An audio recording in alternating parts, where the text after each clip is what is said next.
Hello class, today we are going to do something a little more complicated with our programming. If you look over here where my task description is, I typed up a little paragraph on what I want to do.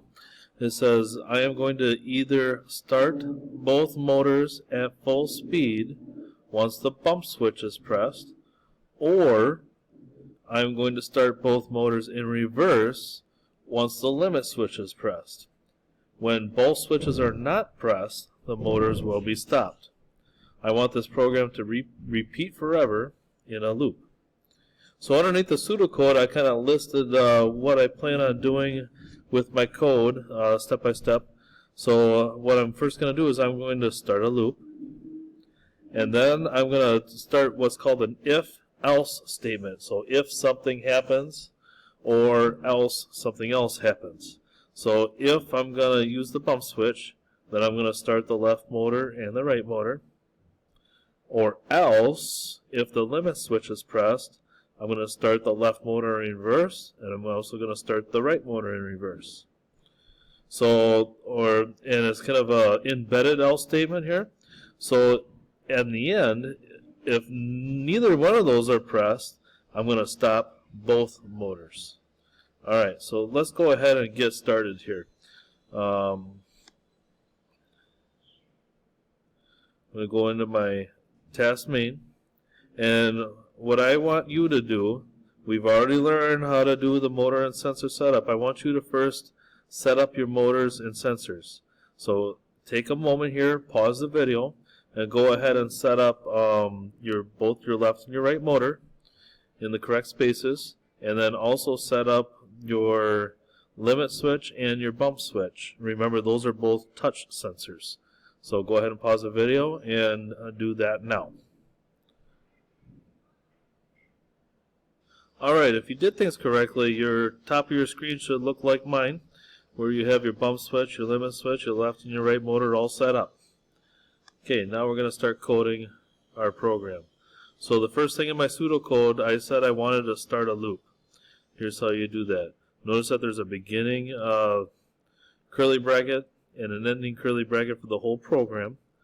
We are going to be within that, and we are going to say while parenthesis 1 is equal to 1. That's telling us that we're comparing those two values, and 1 is always equal to 1, so that's a true statement. We're going to end that parenthesis. And now we're going to add in our own curly brackets. I'm going to do a beginning one at the beginning here, and I'm going to do an ending one. So everything that I code within this loop is going to go between those two curly brackets. Alright. Next, I want a if bump. So I'm going to do an if-else statement. You can do that within your control structures at the top. Click that plus sign. And then the third one down says if statements. I'm going to click on that. And see here it says if condition statement, else statement. I'm going to go ahead and drag that within my other two curly brackets and let go. So here it says if something happens, or if this sensor is pressed, then something's going to happen. These words I'm going to end up changing here in just a little bit. So the first thing I'm going to do is I'm going to delete the word condition. And within that bracket there, I'm going to add a couple spaces. Within that bracket, I want to add in a sensor. And that sensor for this one is going to be my bump switch. So we're going to go to our natural language. And down to special, I believe. No, not special. We're going to go to sensors and variables. See how it has sensor value and then some brackets? That can go within the parentheses. Inside those parentheses. Actually, I probably didn't need to add in those spaces there. Okay, within these two square brackets, I'm going to type bump switch, and then after the square bracket, I'm going to type equals 1. So that the equals 1 is saying that the bump switch is pressed. So if my bump switch is pressed in, I want it to do something. So let's go ahead and erase the word statement. We're going to put our own statements in. We want the motors to run, both the left and the right ones. So that was within the movement category. We're going to drag in a start motor. I'm also going to drag in a second start motor because we're starting 2 motors. So this motor port was left motor. And for 127, that's at full speed. This motor port was right motor. And for 127 at full speed as well. So right now what we have is a whole program looping. If the bump switch is pressed, the left and the right motor will start. Now we need to work on the else something else happens.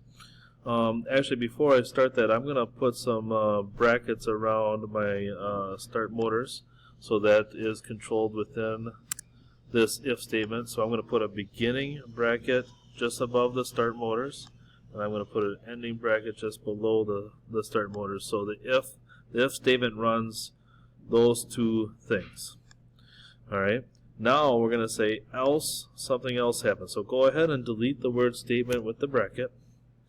And our else statement is going to say if the limit switch is pressed, or else the whole thing's going to turn off. So I'm going to drag in another if statement here. Remember, that's under control structures, if statements. And then I'm going to drag in this third one down here. So I'm going to say else if the limit switch is pressed. So I'm going to delete this word condition. And under sensors, once again, we will drag in our sensor value right between those 2 parentheses. And we are going to type in a limit switch. And after the bracket, we're going to say equals 1. So right now I'm saying if the limit switch is pressed, let's delete the word statement. I'm going to enter down a few to give myself some space. We are going to start both motors. So I'm going to drag in the start motor in twice. We're going to start the left motor. And this time we want to go in reverse. So I'm going to put a negative sign in front of the number 127. So that tells that motor to go in reverse. And then I'm going to do the right motor as well. And the speed is on negative 127 as well.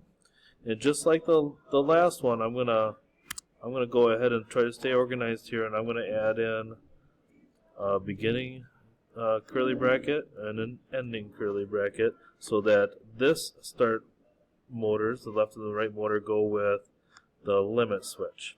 So when the limit switch is pressed, I'm going to start both motors in reverse. All right. Now, else, we're going to delete the word statement. Now, if both of these are not pressed, something else has to happen. So if these both motors are not pressed, we are going to actually stop the motor. And we'll go ahead and do beginning bracket, ending bracket. And actually, I'm going to stop both motors. I almost forgot that. I'm going to stop the left motor. And I'm also going to stop the right motor. So now, if you made a mistake somewhere, it's most likely to do with one of these curly brackets. I'm willing to bet here because we've been struggling with that a little bit here. So this beginning bracket here starts the whole program. And if you notice, that also ends at the very end.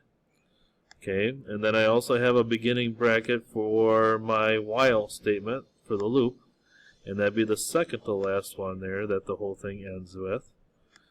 Alright, and then I have a beginning bracket for the if statement and an ending bracket for the if statement. I have a beginning bracket for the other if statement, and an ending bracket for that other else statement, and a beginning bracket for the else statement, and an ending bracket for the else statement. So I think I might be all set up the way I want to. I'm going to go ahead and compile my program, and it's going to ask you to save. Remember, we do that within our desktop. I scroll down to my folder, and let's go ahead and title this if else, and click save. And it looks like mine all compiled with no errors. So I'm ready to go ahead and download to my robot and try it out. All right. See you next time.